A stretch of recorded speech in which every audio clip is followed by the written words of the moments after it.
कुछ एक झूठ हमारे दिमागों में बैठा दिए जाते हैं। जैसे आप सब ने यह कथा पढ़ी होगी कि एकलव्य का अंगूठा कटवा लिया द्रोणाचार्य ने, पढ़ा है ना आप सब ने? पर यह बताइए कितनों ने महाभारत में स्वयं पढ़ा है?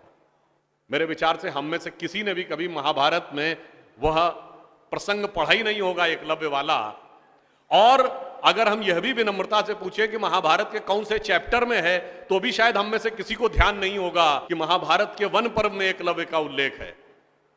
मगर देखिए मार्क्स और मैकाले का प्रभाव कि हमारे दिमागों में ऐसा भरा हुआ है कि हम ग्लानि से आबद्ध हैं बगैर पढ़े हुए। अब मैं आपसे कहूंगा, जाइएगा, जाकर पढ़िएगा। अवेलेबल हो तो इंटरनेट पे जाके सर्च कर लीजिएगा, ना हो तो जो महाभारत सीरियल आया था उसका एपिसोड जाके यूट्यूब पे देख लीजिएगा।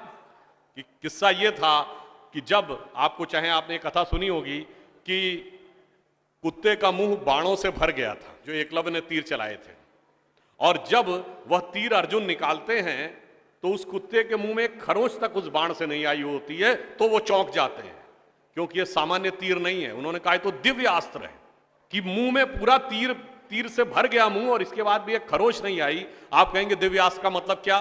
दिव्यास्त्र का मतलब ये है, जैसे रशिया यूक्रेन की लड़ाई चल रही है ना, इससे पहले मिडिल ईस्ट की लड़ाई देती थी, तो जो मिसाइल जाती है वो लेजर गाइडेड जाती है, जिस बिल्डिंग पे गिरना उसी बिल्डिंग पे गिरती है, अगल बगल पे नहीं गिरती, क्योंकि the direction is precise to the metres.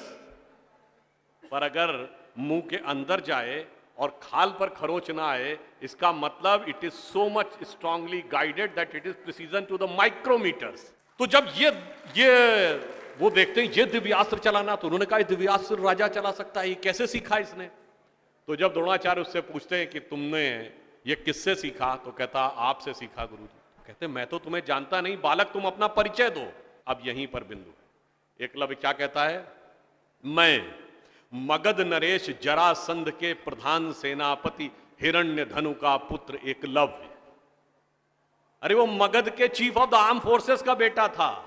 यदि आप ये कह रहे हैं कि वनवासी था, तो ये भी पूरा वाक्य तो पूरा करो कि वो सेना अध्यक्ष था। मगर देखिए कितनी चालाकी से छुपा लिया आधे तथ्य को, और उसके बाद हमारे दिमागों में भर दिया कि ये बहुत गलत किया गया।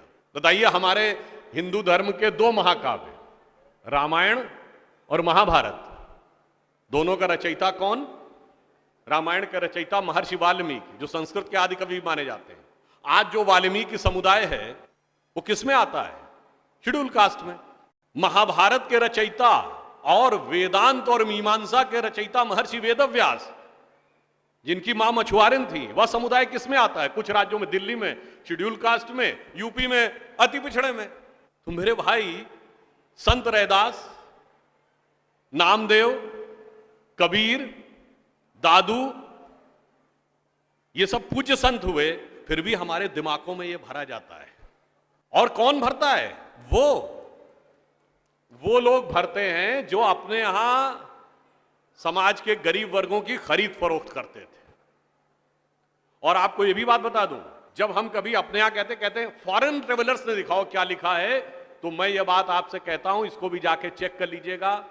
किसी फॉरेन ट्रेवलर का सबसे ऑथेंटिक जो रेफरेंस माना जाता है, वो चंद्रगुप्त मौर्य के समय में मेगस्थनीज आया था ग्रीस से, जिसने अपनी किताब लिखी है इंडिका, आज से 2300 साल पहले। वो इंडिका किताब आज उपलब्ध नहीं है, मगर उसके उद्धरण तमाम जगहों पे हैं, तो प्रूवन है किताब थी। उसने भारतीय समाज में व्यवस्था का वर्णन करते हुए लिखा है कि यहां पर 7 जातियां हैं, मगर महत्वपूर्ण बात यह है यहां इतनी समरसता, इतना सामंजस्य है कि यूनान के समाज के समान यहां कोई समाज का ऐसा वर्ग नहीं है जिसके साथ शोषण या भेदभाव किया जाता हो। ये एक विदेशी लिख रहा है।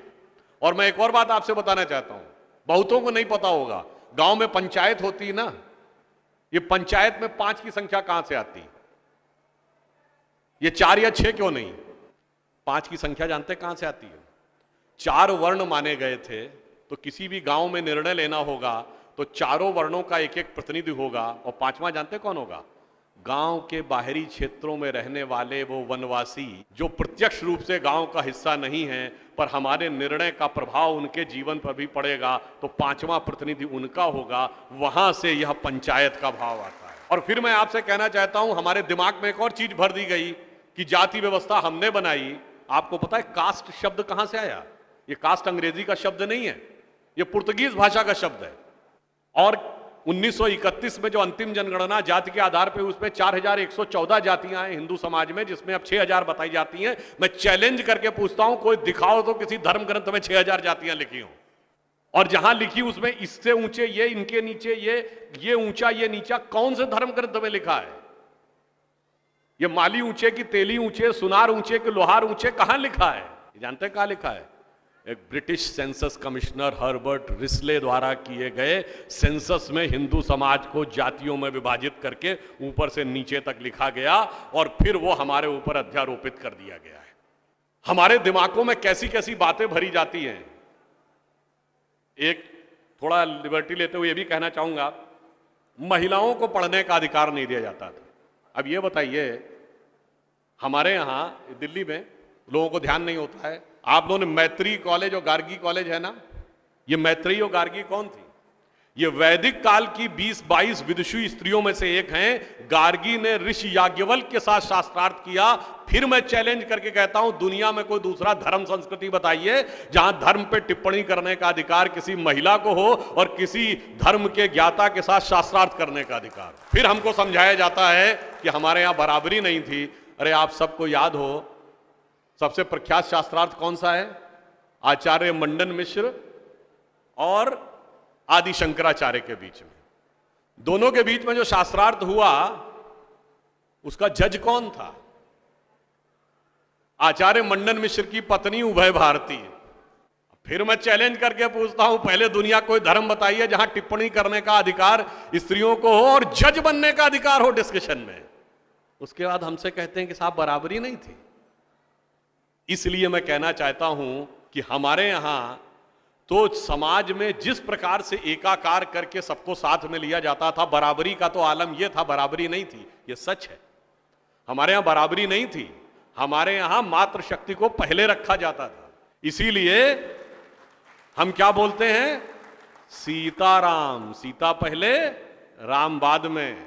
लक्ष्मी नारायण, लक्ष्मी पहले नारायण बाद में। गौरी शंकर, गौरी पहले शंकर बाद में। राधे कृष्ण, राधा पहले कृष्ण बाद में। माता पिता, माता पहले पिता बाद में। और इसीलिए हमारे जितने भी प्रतीक हैं, भारत भी माता है, धरती भी माता है, प्रकृति भी माता है, गीता भी माता है, गंगा भी माता है, गाय भी माता है, गायत्री भी माता है।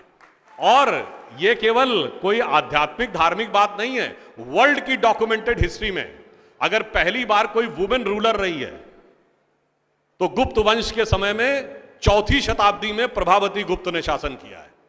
उसके बाद अहिल्याबाई होलकर, रानी दुर्गावती, रानी झांसी, वो सब तो आपने बहुत सुना होगा। अब वो लोग आके हमको समझाते हैं कि बराबरी नहीं